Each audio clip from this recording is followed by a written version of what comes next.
গতকালকে আমি আমার জীবনের নিরাপত্তা চেয়ে শেরেবাংলা থানায় একটি জিডি করি।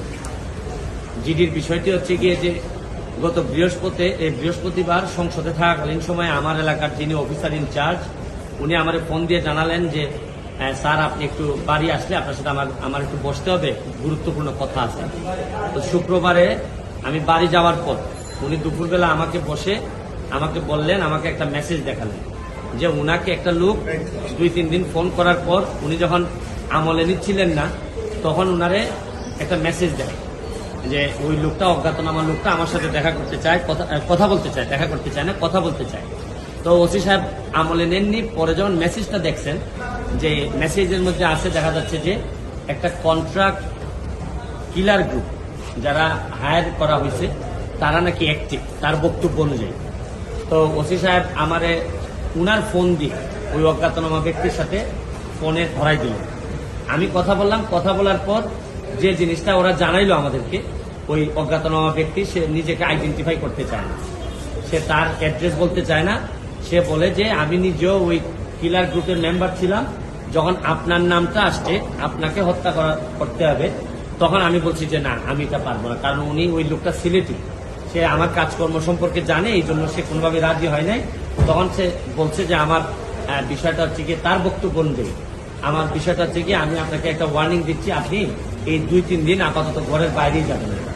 তো এটা শোনার পর আমি নর্মালি এর আগে অনেকবার আমি মৌখিকভাবে বা আমার পিএস এর মাধ্যমে বিভিন্নভাবে আমি থ্রেট পাইছি, এগুলো আমি আমলে নেই না, কারণ এগুলা সামনে বললে একটা প্যানিক তৈরি হইতে পারে, এই জন্য আমি কখনোই সামনে নিয়ে আসি নাই। এইবার যখন আমার এলাকার ওসি সাহেবের মাধ্যমে আসছে তখন আমার কাছে মনে হয়েছে যে মানুষ যখন কখনো কোনো ওসিরে নর্মালি তো কেউ ফোনই দেয় না, তার উপর যখন সে এইরকম একটা মেসেজ দিয়েছে তখন আমার মনে হয়েছে, আমার এখন মনে হয়েছে যে সিরিয়াসলি একটা পটেনশিয়াল থ্রেট, আমার এটা অবশ্যই আমলে নিতে হবে। তো এই জন্য আমি ওই দিন পরের দিন সকালেই আমি ঢাকা চলে আসি, সংসদ ভবনে চলে আসি। এসে আমি এর ভিতরে আমি পুলিশের ঊর্ধ্বতন কর্মকর্তা যারা আছেন তাদের সাথে আমি কথা বলি। তো এরপরে আমি জিডিটা আমি গতকালকে করছি। কিন্তু আমার যে জায়গাটাতে প্রশ্ন হচ্ছে, দেখেন আমি একজন মেম্বার অফ পার্লামেন্ট, পুলিশ যখন আমার এলাকার ওসি সাহেব যখন জানলেন কোন একটা মারফতে যে আমার একটা লাইফ রিস্ক আছে, তখনই কিন্তু উচিত ছিল যে উনি এসপি সাহেবের সাথে আলাপ করবেন, ডিআইজি সাহেবের সাথে আলাপ করবেন।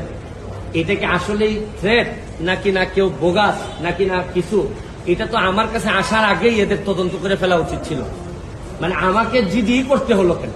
প্রশ্নটা হচ্ছে গিয়ে যে আমার থ্রেটটা তো আমি জানি না, জানছে প্রথমে ওসি সাহেবের পরে এটা এসপি ডিআইজি ওনাদের কাছে যায়।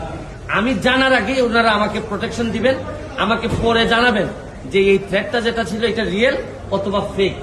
ওনারা আমাকে বলছেন, ওসি সাহেবের যতটুকু ব্রেইনে ধরছে উনি ধরছেন, আমাকে বলছেন, আমাকে জিডি করতে হয়েছে। আর আমার নিরাপত্তা তো এখন আমার নিজেরই দিতে হইতেছে। এখন রাষ্ট্রযন্ত্র, আমি এইটা বুঝলাম না যে এই রাষ্ট্রযন্ত্র আসলে কি আদৌ আমার বাঁচায় রাখতে চায় কিনা। কারণ হচ্ছে কি, আমি যাকে জিডি করতেছি পুলিশ ডিপার্টমেন্ট, সেই তো আগে জানছে আমার আগে, সেই তো আমার বলার দরকার ছিল। সে ব্যক্তি আইডেন্টিফাই করা নাই। পুলিশ মারফত কখনো শুনলাম যে ওনারা নাকি ট্রেকিং করে, কখনো বলছেন যে পাহাড়তলি চট্টগ্রামের, তারপরে কখনো বলতেছেন তার বাড়ি এই বড় লেখা বা সিলেটের কোন জায়গায় যেন। তা আমার বিষয়টা হচ্ছে গিয়ে যে দেখেন, এই দেশে বঙ্গবন্ধু মারা গেছেন, তার পরিবার সবাই মারা গেছে, আমার হবিগঞ্জের শাহ কিবরিয়া সাহেব মারা গেছে, আমরা তো কোনো প্রোটেকশনই দিতে পারি না। আর আমার বিষয়টা এরকম হয়েছে যে এই পুলিশের ভূমিকা দেখে মনে হইতেছে যে পুলিশ মনে হইতেছে যে একটা অপমৃত্যু রেকর্ড করার জন্য বসে আছে, যে আচ্ছা একটা মৃত্যু হয়েছে, নাইলে এই পর্যায়ে যাবে কেন।